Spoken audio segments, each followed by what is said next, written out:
Sekarang kita lagi ada di Bangkok dan ini ada Kis-Kis juga di sini. Bobo. Lagi tidur. Kita mau update berkaitan dengan isu talasemi. Ilmu tentang talasemi itu terus berkembang. Awareness di Indonesia tuh nggak sebesar di Thailand. In fact, di Thailand itu awareness terbesar di Asia Tenggara ya. Gitu. Kita pikir kita udah cukup tahu, tapi ternyata belakangan tuh ada isu-isu lagi yang kita kaget. Oh, ternyata begini ya. Di Thailand itu awareness tentang talasemi itu udah jauh lebih tinggi. Di mana yang kamu cari? Di Asia Tenggara atau Asia sih? Di Asia. Jadi nggak heran dokter di sini lebih ekspor gitu loh. Dan di seluruh Asia memang Bangkok yang paling canggih dalam hal talasemi gitu loh. So kenapa kita balik lagi ke sini? Karena ada isu-isu yang kita baru ketemu. Jadi kita udah lama nggak cerita begini-beginian, deg-degan lagi kayak perasaan tadi mau cerita tuh. Udah cerita aja. Mau cerita gini akunya gemeteran lagi. Oke, sekarang kita cerita dari setelah kita balik dari Bangkok gitu loh. Yeah. Kan abis dari Bangkok kita ke Jakarta 1 bulan, terus kita pindah ke Bali. Jadi isunya pertama karena Michelle punya trauma ke Jakarta, tiap ke Jakarta dia sakit. Traumanya bener-bener alam bawah sadar ya. Kayak padahal nggak kepikiran, pokoknya bener-bener nggak kepikiran yang jelek gitu loh. Nggak ada negative thinking slightly pun nggak ada gitu.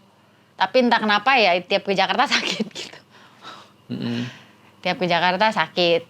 Ya pokoknya yang dulu terakhir kan pernah cerita yang apa? Ya yang ada yang video yang 2 tahun lalu itu aku abis nggak lama Conan pergi, yang aku sakit terus sampai sempat jadi coba vegetarian gitu kan. Justru kayaknya itu sebelum enggak, itu udah diproses. Udah kan videonya kelarnya. Videonya kan soalnya udah. Itu kan kejadiannya kan pas lagi Conan lagi kejadian memburuk. Enggak, aku tuh udah mulai sakit dari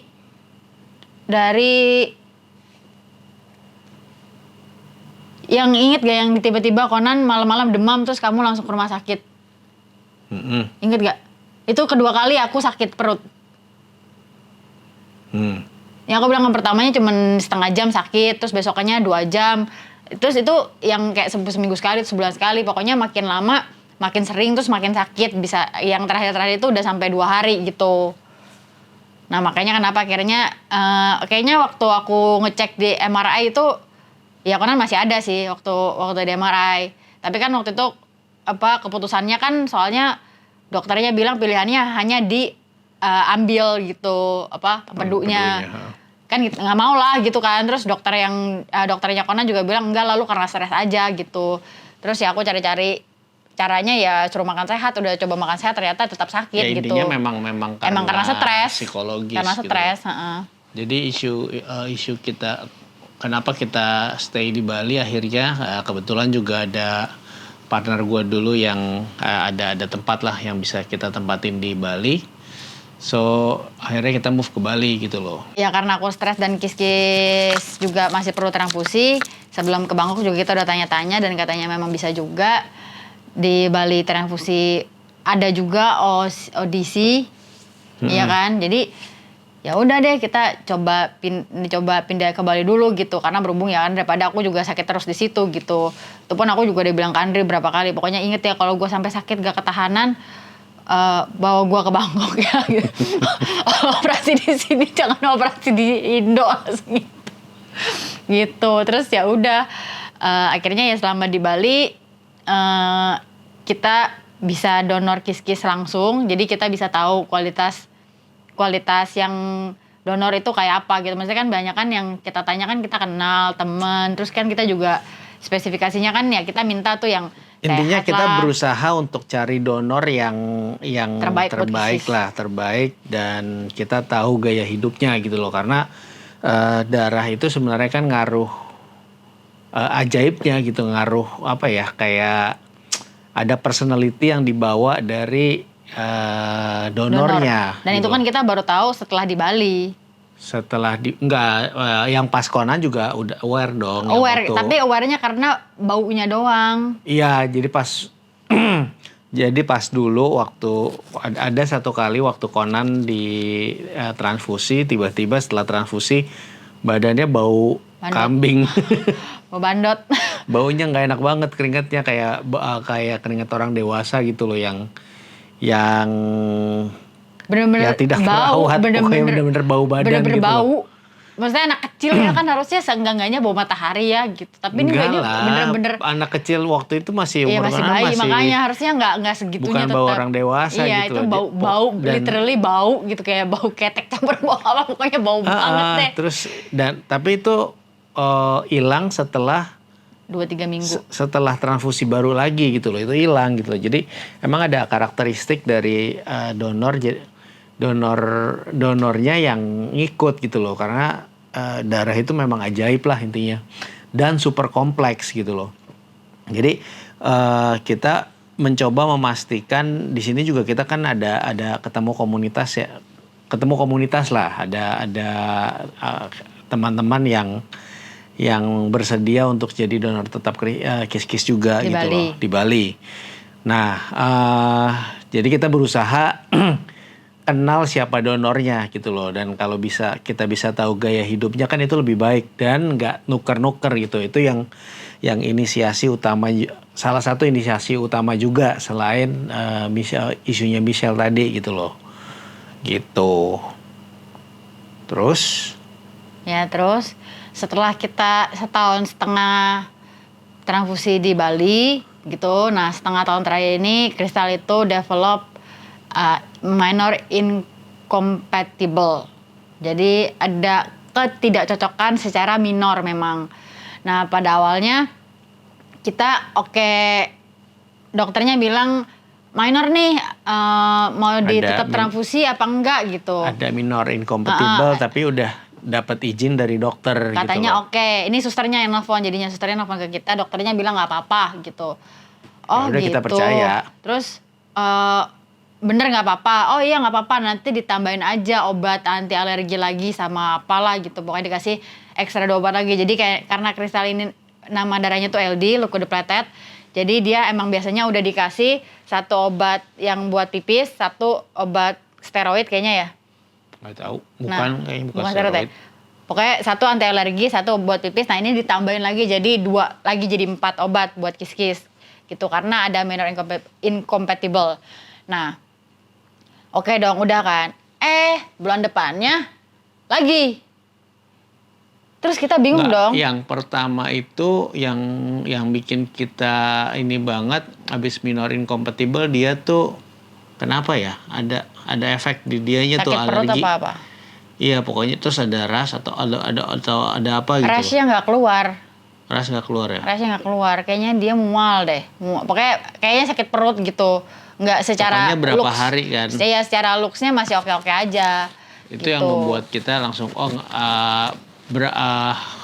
langsung bulan depannya apa jeda 1 bulan lagi sih? Bulan depannya dulu. Yang pertama tuh bulan depannya. Yang kita akhirnya Dia bilang, ngotot nggak mau kan?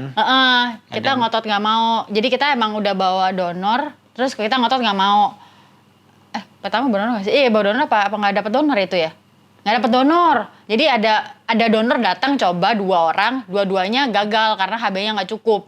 Gitu. Nah akhirnya dapet kan, ya udah ntar rumah sakit cariin gitu kan. Ya udah rumah sakitnya cariin. Nah rumah sakitnya cariin ternyata minor incompatible gitu kan. Ini berarti 2 bulan berturut-turut nih. Terus kita bilang karena dia ada reaksi, gue bilang ada reaksi nih gitu kan. Nggak mau deh gitu kan. Terus akhirnya karena penasaran ya aku Google gitu kan. Nah di Google bilang kenapa sih minor incompatible itu? Yaitu karena antigennya nggak sama. Antigen atau antibodinya ada nggak kesamaan. Jadi memang, nah di situ hasilnya ada 2. Ada yang boleh, gak apa-apa, tapi dengan digarisbawahi adalah karena memang jarang transfusi, misalnya ya dia kecelakaan, kurang darah gitu, ya perlu darah aja itu nggak apa-apa gitu. Nah tapi ada satu lagi yang bilang nggak boleh, itu fatal banget akibatnya gitu. Tapi yang digarisbawahi di situ kasusnya beda. Kasusnya misalnya dia kanker atau sakit jantung, transplant lah pokoknya yang ada nantinya penolakannya besar gitu. Nah itu fatal. Jadi kan ada dua sisi nih. Ragu dong. Sedangkan kis-kis kan nggak yang fatal, nggak yang begini amit-amit ya, terus nggak kecelakaan juga kan, yang bukannya jarang-jarang, emang dia tiap bulan gitu bahkan kan. Nah karena ragu-ragu gitu, bingung kan. Terus kita nanya Terus, ke dokter Rudi. kita tanya dokter Ludi, dokter yang di Jakarta. Terus jawabannya sama, nggak apa-apa dikasih aja obat ini gitu. Dan obatnya sama yang dikasih obat sama di Bali. Oh gitu ya dok, nggak apa-apa. Oh ya udah gitu kan. Jadi dikasih lagi tuh kedua. Nah terus, nah itu baru lengkap tuh, sebulan nggak apa-apa, masih dapat yang normal. Bulan depannya balik lagi, incompatible lagi. Terus kita bilang kan, oh nggak mau deh, kita cari donor lagi deh. Kayaknya yang di rumah sakit itu udah bete gitu loh, Iya. kita nolak. Kita nolak gitu. Kayaknya kita pasien yang paling Sering. rese gitu loh. Ya dia udah nolak sekali, masalahnya kita nolak yang itu nggak sekali, kita nolak 3 kali. Karena Jadi kita minor dapat lagi. minor, kita tolak, dapat minor lagi, kita tolak lagi, dapat minor lagi, kita tolak lagi. Terus dokternya, rumah sakitnya bilang, Bu, ini udah 3 kali nolak katanya gitu. Masa mau ditolakin semua? Masalahnya ini yang pakai darahnya LD, yang liquid platelet ini di rumah sakit ini tuh cuman kristal. Makanya sampai seluruh itu kayaknya udah pada tahu gitu nih. Pasien yang rese ini nolakin darah mulu gitu kan. Maksudnya sampai, soalnya aku pas bawa yang ketiga itu sampai, oh kristal ya, sampai gitu dokter jaganya sampai Kayaknya gitu. semua udah tahu. Iya sampai udah tahu gitu. Terus tapi yang ngomong udah kristalnya itu yang berasa kan nadanya tuh nggak enak. Oh ini kristal ya gitu yang nolakin gitu kayaknya gitu yang mau dilanjutin gitu. Terus akhirnya dia bilang, karena udah 3 kali nolak dan ini buat kristal semua, kalau kita tetap ngambilin darah ini nggak dipakai, kebuang, nggak bisa. Jadi ibu pilih aja dari tiga orang ini, bu mau pakai yang mana katanya gitu. Nah lu bingung kan, masalahnya ini udah 3 kali nolak nih gitu kan. Dari sekali nggak apa-apa, 2 kali nggak apa-apa, nih ditolak-tolakin mulu gitu kan. Yang gua takut adalah kalau dia nolakin yang tadinya nggak apa-apa, ngerti nggak? Yang donor kan kita udah ada donor tetap nih. Nah, tiba-tiba kalau dia menolak donor itu juga bisa jadinya gitu loh. Itu belum kepikiran. Udah kepikiran aku. Oh. Aku udah kepikiran. Waduh, ini kalau misalnya tiba-tiba si ini donor ditolak lagi, gimana nih gitu kan. Soalnya emang waktu itu harusnya bulannya dia, tapi kan kita mundur duluan, inget gak? Dia bisanya hari Senin apa Rino, Selasa. Rino bisanya Senin apa Selasa, kita maju Jumat kan. Itu aku udah kepikiran, waduh kalau sampai ditolak juga dia gimana nih gitu kan. Terus kata dokternya, ya udah pokoknya pilih aja di 3 ini. Berarti maksudnya kayak usaha kita mau mencari donor yang tepat pun kayak nggak bisa gitu kan jadinya kan. Oh ya udah deh kita dengerin deh gitu kan. Ya udah nih dari 3 ini kita pilih 1. Udah ya untungnya emang kis-kis gak apa-apa juga sih, tapi kan jadi kepikiran kan. Nah karena kepikiran itu akhirnya aku nanya ke dokternya si Conan yang di Bangkok ini gitu. Terus Dokternya kis-kis juga. Dokternya kis-kis juga yang selama ini aku nanya, kis-kis tuh pernah nggak? Jadi pertanyaan aku adalah, kis-kis tuh pernah nggak sebelumnya minor incompatible terus tetap dipaksa masuk? Itu pertanyaan pertamaku gitu. Terus kalau misalnya pernah, oh ya udah. Kalau misalnya nggak pernah, ini kan udah 3 kali nih, itu nggak apa-apa nggak dilanjutin? Itu pertanyaan kedua aku. Nah terus waktu ditanya, kan itu nanyanya ke translator. Pas dibalikin jawabannya, cuman disuruh tes ini sama tes ini gitu. Terus tanya lagi dong, tesnya ini apa? Iya, terus ini tesnya dilakukan sekali untuk seumur hidup, apa setiap dia transfusi harus dites? Itu aku udah tanya. Si translatornya kagak ngerti. Terus katanya, ya udah deh Bu, saya bikin appointment gitu sama dokternya. Oh ya udah, ketemulah nih sama dokternya kan. Nah dokternya bilang, video call. Aku bilang kan, Dok, ini gini nih. Terus dokter langsung gini, gak boleh, langsung gitu. Dokternya langsung berusaha tenang gitu loh. Gak boleh ini Michelle, katanya gitu. Kalau diterusin, pokoknya dia bilang, nih dijelasin dulu ya, si minor incompatible tuh menurut dia apa gitu. Jadi menurut dia, kan kalau resus, kalau donor biasanya kan ABO ya kan, itu golongan darah ya kan. Nah kalau misalnya kayak Andri, mau ini ke kristal, itu namanya major incompatible. Meskipun menurut pelajaran IPA itu nggak apa-apa, sebenarnya tidak boleh buat dia yang tiap bulan gitu. Kalau emergensi banget, ya, dan dia nggak tiap bulan kayak kis-kis gitu, misalnya aku yang kecelakaan amit-amit ya gitu, terus Andri donor gitu terpaksa, itu masih nggak apa-apa. Tapi kalau kis-kis itu sama sekali nggak boleh, itu mayor gitu. Nah terus ada namanya resus ya, A plus A minus ya, itu juga termasuk mayor ternyata. Nah minor ini itu ternyata adalah A plus, nah di bawahnya ini ada A B C D D sampai Z. Nah ini antigen dan antibody ini yang nggak sama gitu, makanya namanya minor karena dia bukan yang mayor di atas 2 ini yang sekarang kelihatan gitu. Nah terus aku tanya dong, jadi selama ini kis-kis pernah nggak lo transfusi dengan keadaan seperti itu? Dia bilang pernah sekali, ada yang nggak cocok, dia bilang gitu. Waktu dites incompatible, tapi dia lihat, jadi dia tes lagi secara antigennya, secara antibodinya nggak taunya nggak masalah. Jadi nggak tahu tuh awalnya yang minusnya, menurut dia itu kenapa ada minusnya itu, dia kayak nggak ketemu juga. Pokoknya dia bilang sampai ke antigen antibodinya nggak apa-apa, makanya tetap ditransfusi, dia bilang gitu. Nah terus dia bilang kalau nah ini nama tesnya phenotyping. Dia bilang nih yang buat ngetes ini semua nih, sampai antibody sampai 3 nih nggak apa-apa nih. Nah ini yang harus kamu lakukan di Indonesia gitu. Terus aku bilang, tapi saya sekarang tinggal di Bali gitu. Terus dia bilang, oh saya nggak yakin kalau kamu tinggal di Bali tes itu ada. Dia bilang gitu. Kayaknya kamu mesti balik ke Jakarta aja biar tesnya bisa dilakukan. Biasanya tesnya itu memang ada di yang ya misalnya PMI pusat gitu kan, bank donor darah, bank darah Red gitu. Cross kalau di Dia bilang gitu. Oh gitu ya. Terus tapi dia lanjut lagi. Tapi sih nggak yakin juga sih di Indonesia ada, katanya gitu. Soalnya pernah ada pasien dari Jakarta nanya ke saya, kayak kis-kis nih kasusnya. Nah akhirnya orang tersebut pindah, entah tinggal di Malang, entah tinggal di Kuala Lumpur, entah tinggal di Malang, entah tinggal di Singapura, dia bilang gitu. Dia sendiri lupa maksudnya, tapi pokoknya orang ini jadi nggak tinggal di Indonesia lagi gitu. Berarti saya nggak yakin di Indonesia itu ada, dia bilang gitu. Oh gitu, oke. Nah terus aku tanya dong, nah kalau di Indonesia nggak ada, ya kan? Tapi kita tetap lakukan terus-terusannya kayak yang dokternya bilang ini nggak apa-apa, ya kan? Dokter di Indonesia bilang nggak apa-apa. Nah kedepannya kis-kis gimana? Aku tanya gitu kan. Nggak boleh Michelle, soalnya kalau diteruskan lama-lama semua darahnya si kristal tolakin, yang berujung nantinya bahkan nggak ada yang bisa masuk lagi darahnya. Karena semua ditolak-tolakin, nggak ada yang cocok gitu, berujungnya dia nggak bisa transfusi gitu, jadi nggak bisa. Nah kalau mau disembuhin gimana? Maksudnya kalau mau supaya nggak minor incompatible lagi, harus selalu cari donor yang cocok. Nah lama-lama itu bisa berkurang, tapi itu pun tahunan katanya gitu. Nggak bisa sebentar tuh langsung mendingan lagi tuh nggak bisa. Itu tahunan, makanya kenapa kayak di sini dia udah pilih donor dulu yang cocok dan dia pakai itu terus gitu. Jadi dia si kristalnya nggak bikin antibody, nggak bikin yang nggak dibikin antibody terus yang baru supaya ya gitu lama-lama kan kalau dia bikin yang banyak lama-lama ditolak-tolakin gitu loh. Jadi dia ini di-keep supaya segitu-gitu aja gitu. Si dokter yang di Bangkok bilang gitu. Terus kita tanya ke dokter yang di Jakarta lagi.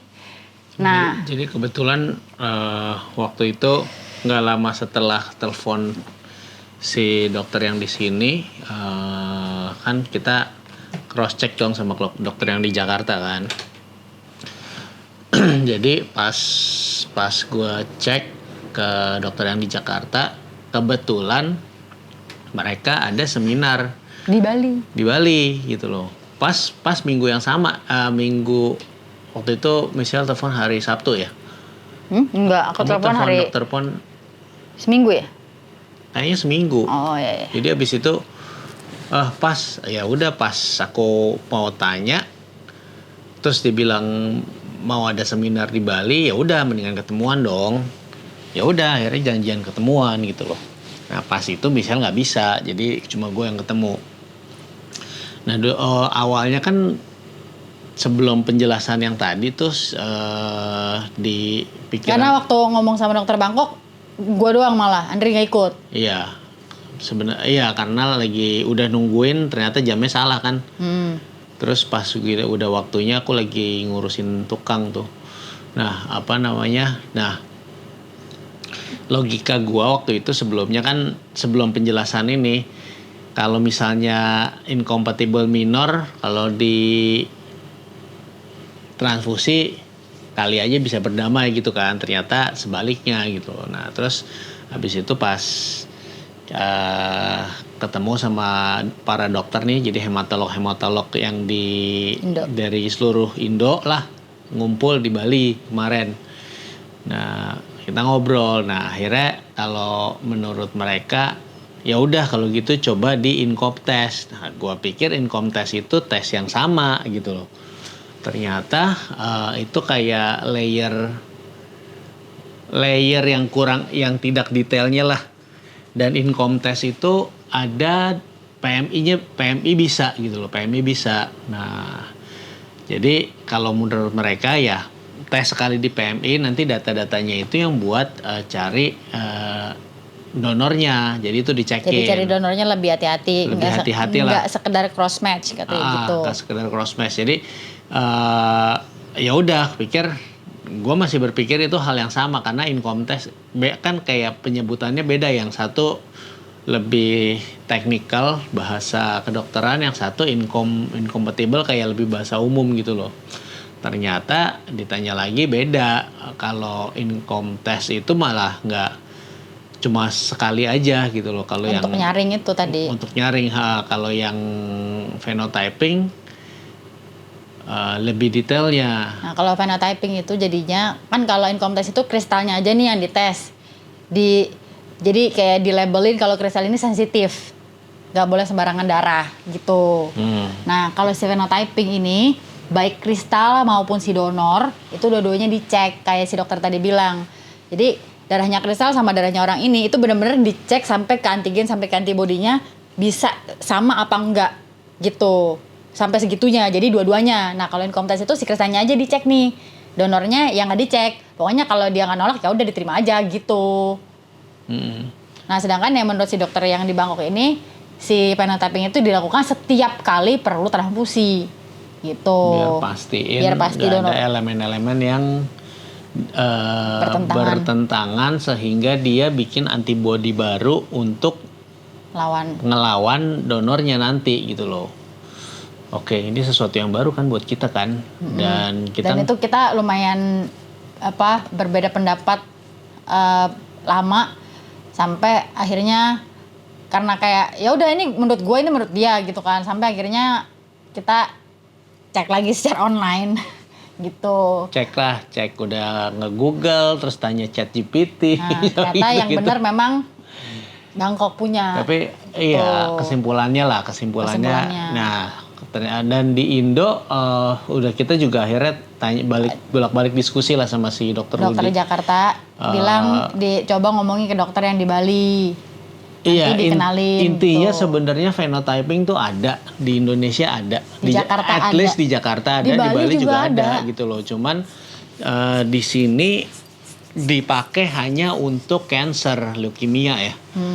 Sementara kalau kita Google phenotyping buat thalassemia itu penting, perlu banget. Ya gitu, karena karena mereka tiap bulan. Karena dia rutin, jadi lebih baik gitu loh. Nah, ya udah, jadi kita perjalanan kita menemukan ini tuh masih, jadi ini kita kayak baru tahu permukaannya doang juga. Iya, jadi ini tuh bukan sesuatu yang simpel, dan di Indo awareness-nya belum baik. Dokter sebenarnya nggak bisa nyalain dokter juga ya, karena dokter tuh untuk ngejelasin ini aja, isu ini kita ngerti karena kita ngalamin langsung gitu loh. Terus kebetulan kita punya akses dokter di negara yang berbeda gitu loh, jadi bisa tahu ini. Nah sementara ilmu tentang thalassemia ini juga kan berkembang terus,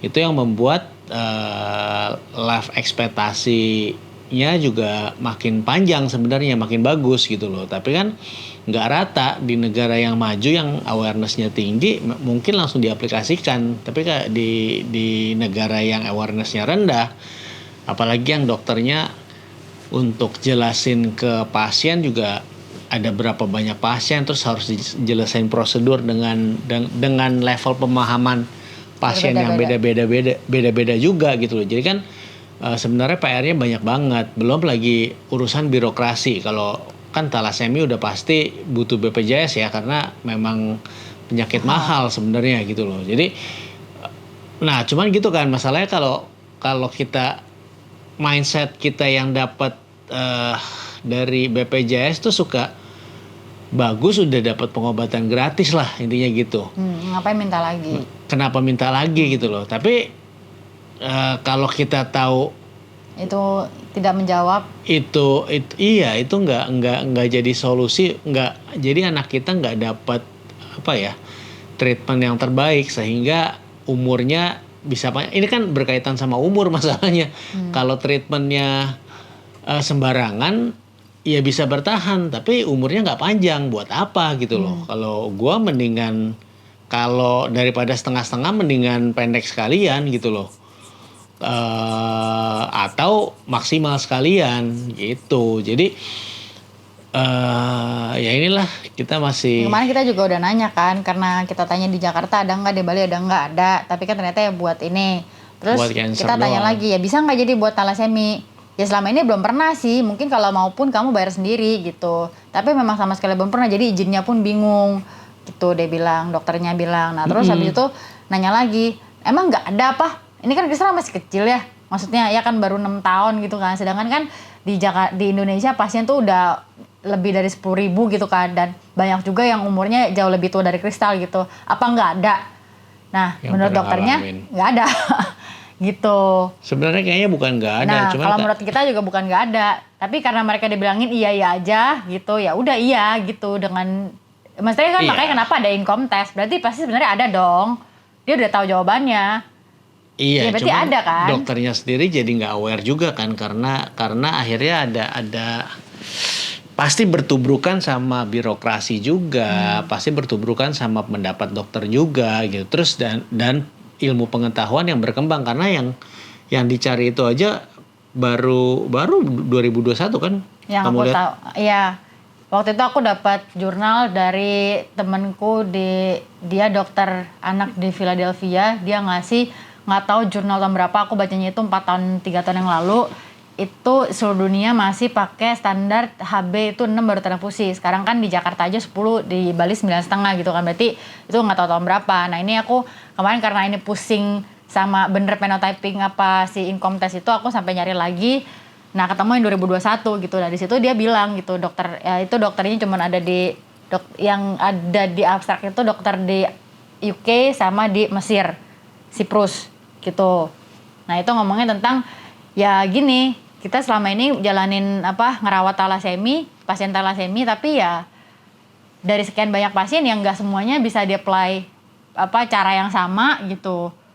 Dari yang dialamin, terus dari seluruh dunia juga aplikasinya juga nggak, standarnya nggak sama gitu kan, beda-beda gitu. Kayak gini lah, misalnya balik lagi karena kita BPJS ya. Bahkan di BPJS di Bali ini kita yang dikasih itu dokternya dokter magang. Meskipun tetap mereka perlu sampai approval dari yang Seniornya. dokter seniornya, tapi tetap yang Ya, berhadapan dengan langsung. Basically kalau di RSCM juga gitu kan. Iya, pakai dokter magang gitu. Tapi dari RSCM kadang-kadang dokternya ada, cuma dokter magang buat jawabin. belajar ya. Buat jawabin. Tapi kalau konsultasi benar-benar ada dokternya langsung. Di Bali tuh dokternya nggak ada, karena dokternya juga sedikit yang bisa yang ahli hematolog anak gitu. Kita mengerti lah gitu kan. Nah, sedangkan di abstrak itu aja dia sampai nulisnya multidisciplinary expert team. Jadi tim yang orangnya udah expert gitu lah, yang udah ini banget gitu, buat nanganin satu orang doang gitu. Berarti kan kayak kualitasnya jauh banget nih gitu kan. Yang satu dokter magang yang ditanya, oh iya ntar ya, nanti saya tanya dulu ya. Terus yang jawabannya bisa hari itu, bisa besok gitu kan. Sedangkan yang itu benar-benar Itu juga kalau dia inget. Bulan depannya belum tentu kita ketemu dia lagi. Iya, dokternya pasti ganti gitu, namanya dokter magang. Nah, sedangkan yang di abstrak itu multidisciplinary team of expert gitu, yang beda banget gitu kayaknya kan. Nah, yang gak heran kalau di luar kita juga pernah dapat kayak kesaksian lah gitu ya dari dokternya, yang orang di luar tuh hidupnya bisa normal gitu. Ya tapi dengan mereka dilingkupi oleh dokter seperti itu dengan pengobatan yang lebih treatment lebih oke lagi pastinya gitu kan. Ada yang ikut maraton. Iya. Thaler yang ikut maraton.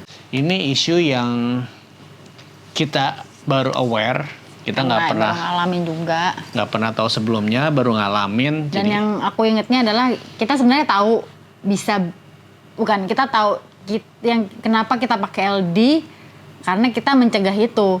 Kan dokternya bilang kenapa mesti anak kecil waktu di transplant kenapa mesti anak kecil, karena belum banyak dapat darah orang, jadi antibodinya belum banyak. Nah jadi kita pakai LD ke kis-kis terus-terusan dari kecil, dibanding Conan kan kita baru tahu terakhir pas mau transplant. Mau treatment, kis-kis juga kan awal-awal enggak. Iya awal-awal enggak, pas udah mau treatment langsung pakai LD terus. Nah ya LD tapi itu kita nggak tahu kalau misalnya bisa sampai hasilnya tuh bisa sampai begini gitu loh. Kalau dibiarinin tuh bisa ada develop incompatible gitu. Di Bangkok aja dia udah habis LD diradiasi sekalian. Kalau di Indo tuh belum ada radiasi. Ini baru sampai level 2-nya gitu loh. Radiasi itu level 3. Screening level 3. Nah, ini baru yang kita ketemu, makanya kita aware. Nggak tahu apa yang sebenarnya ada berapa banyak isu yang harus kita aware untuk supaya kualitas hidupnya tuh maksimal. Kalau bisa kan seperti orang normal. Makanya tadi yang dibilang lama-lama aku dijelasin dokternya. Jadi kalau antibodinya numpuk kebuat terus gitu loh. Yang dimaksud gak bisa terima donor itu sebenarnya bukannya nggak ada gunanya, tetap bisa, tapi darahnya cepat pecah. Dihancurin darahnya. Iya, darahnya tetap hancur, lebih cepat hancurnya, dan itu membuat jarak transfusinya lebih cepat gitu loh. Jadi kemungkinan yang teman-teman Thaler yang jarak transfusinya bisa 2 minggu sekali. Nah itu dia antibodinya udah numpuk banyak gitu loh. Jadi antibody plus iron, dua-duanya sifatnya memecahkan, soalnya ngancurin. Iya, karena antibodinya nol, bikin itu cepat pecah. Efeknya ironnya numpuknya makin banyak karena kan tiap transfusi terus. Iya, 2 minggu sekali udah harus transfusi lagi. Nah organnya makin berat kerjanya gitu loh. Itu efek domino yang memperburuk kualitas hidup gitu loh. So kita kan apalagi sebagai orang tua udah pasti mau yang terbaik lah ya. Jadi kita pikir kita lihat apa yang bisa kita lakukan lah. Kalau bisa dokter-dokter juga membuat kebijakan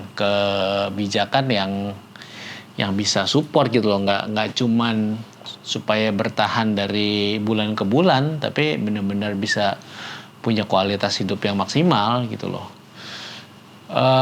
Kita juga nggak tahu nih kalau misalnya jadi Michelle tuh yang kepikiran apa harus tinggal di luar cari suaka. Gue sih udah gak kepikiran lagi, cuma ya. Nggak, soalnya ya mikirnya gini loh, kita udah berjuang banget buat si Conan, nggak taunya gagal gitu kan.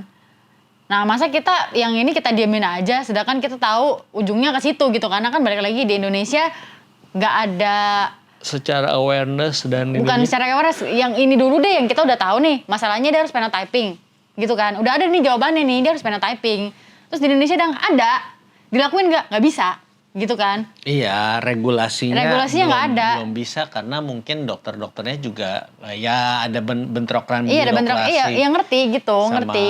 Nah tapi kan masalahnya jadi maukah sebuah negara mendengarkan 3 orang ini doang? Bisa nggak gitu kan? Kita jadinya orang rese aja. Kita jadi orang rese terus gitu loh, di Bali jadi orang rese, sekarang kita jadi orang rese di Indonesia gitu loh. Nih orang nggak tahu terima kasih banget sih udah di BPJS-in anaknya masih aja minta yang enggak gitu kan. Nah aku jadi mikir dong, kalau kenapa bisa kepikiran gitu ya aku ya? Kenapa bisa kepikiran cari suaka ya?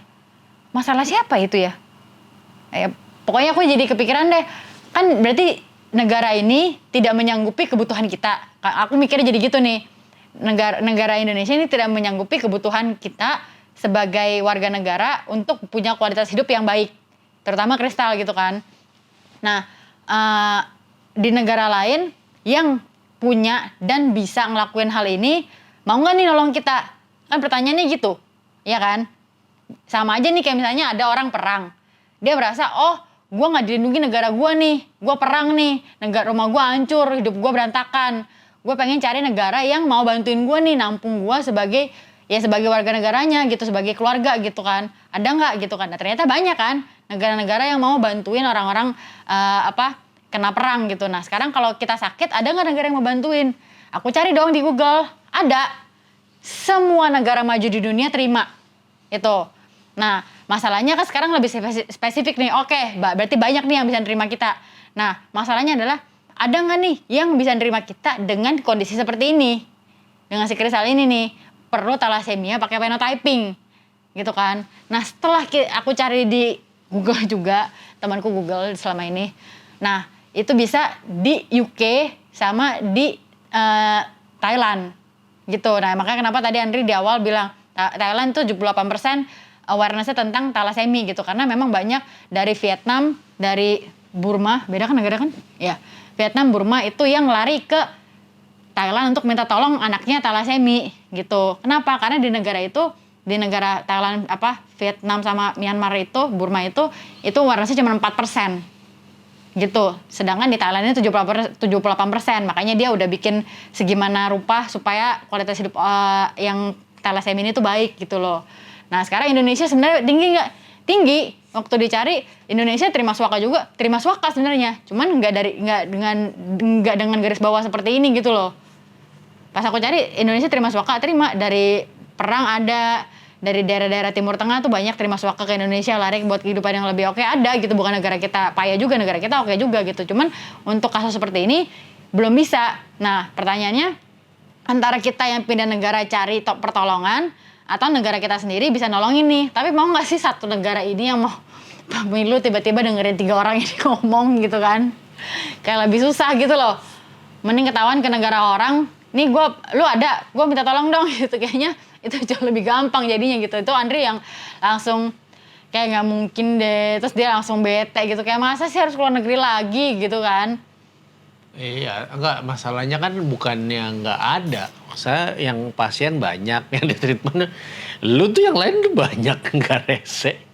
Kita yang kayak rese, pada ya treatmentnya, karena treatmentnya sebenarnya ada. Yang phenotype, apalagi ini phenotypingnya sebenarnya bisa, tapi regulasinya nggak boleh aja gitu loh dipakai buat itu kan. Bingung ya.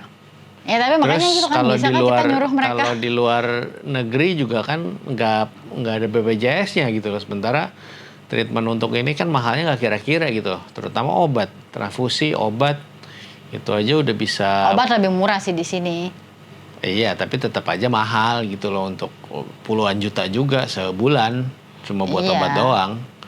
Ya gitu. Makanya kan namanya minta swaka. Jadi ya kecuali bisa pindah ke warga negaraan, tapi ya begitulah. Ya iyalah, memang swaka pindah warga negara, kamu pikir enggak? Kita jual diri. Ya nggak tahu. Swaka itu kita jual diri tahu. Oke, gue rela jadi warga negara lu. Gitu memang namanya swaka, ini ditarik kan negara lu nggak bisa kan?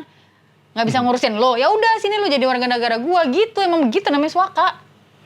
Ya begitulah kira-kira. Semoga kita buat teman-teman yang nggak ngerti nih kita mesti gimana, karena teman-teman yang thalassemia juga pasti kan dengar ada yang dengar ini juga. Hopefully ya kita bisa. Ya lebih baik sih kalau di negara kita sendiri ada, karena kan yang punya masalah gini kan gak kita doang. Iya. Kalau kita kayak pergi sendiri ke luar negeri, misalnya ada yang mau terima, misalnya kayak Thailand misalnya contoh, oh ya udah gue mau terima lu deh sini gitu, gua rawat anak lo gitu. Tapi kan jadi kita tidak menjawab kebutuhan yang lain juga gitu loh. Sedangkan kan yang lain kemungkinan punya ada yang sama juga, atau misalnya punya yang lain juga dan bisa disuarakan juga jadinya gitu kan. Jadi bisa menjadi jawaban buat satu sama lain kan gitu. Kalau kayak gini kita tiba-tiba kayak udah kita ke Thailand aja jadi warga negara Thailand, di sini ditolongin. Ya yang di Indo ya tetap gitu-gitu aja kan gitu. Kasihan juga gitu. Ya nggak tahu lah. Ya makanya emang kita nggak tahu gitu pilihan antara satu negara Indonesia mau dengerin kita bertiga ngomong, atau Kita minta tolong Dan itu gedor-gedor negara lain. baru satu kasus yang kita ketemu, kita belum tahu masih ada apa lagi di depan. Karena memang darah itu something yang kompleks banget. Kita belajarin, makanya juga kemarin pas Conan juga dokternya nggak jelasin semuanya, karena satu belum tentu kejadian, Dua belum dan tentu ngerti. dua udah pasti nggak mungkin ngerti sekaligus. Jadi dia Karena mereka aja dokternya banyak. iya, jadi dan mereka ngejelasinnya bener-bener ada kasus baru dijelasin ini gini. Jadi kita harus gini. Kenapa? Gini. Which is pengalaman kita di sini sangat-sangat helpful karena mereka nggak membiarkan kita mengambil keputusan yang Atau bahkan mereka ngambil keputusan sendiri juga enggak. iya mereka kasih suggestion. Mereka tanya kita gimana kalian sebagai orang tua. Iya, tapi mereka membantu mutusin. Nah, ya gitulah. Hopefully lah ada titik terang. Masih banyak, udah pasti masih banyak yang kita belum tahu, tapi ya Kayak ini tuh baru mau setahun setengah ya, akhirnya baru bisa sedikit bernafas, terus baru mau mulai aktif lagi, baru mau mulai sesuatu yang baru lagi gitu. Tiba-tiba ada begini lagi. ya udah, nggak tahu mau diapain. Ya kita lihat aja. Hopefully membuahkan sesuatu yang baik di sini. Di sini Indonesia. Jadi pokoknya yang dari kita ke Bangkok lagi menghasilkan sesuatu yang baik mudah-mudahan. Oke, udah ngantuk. Dah.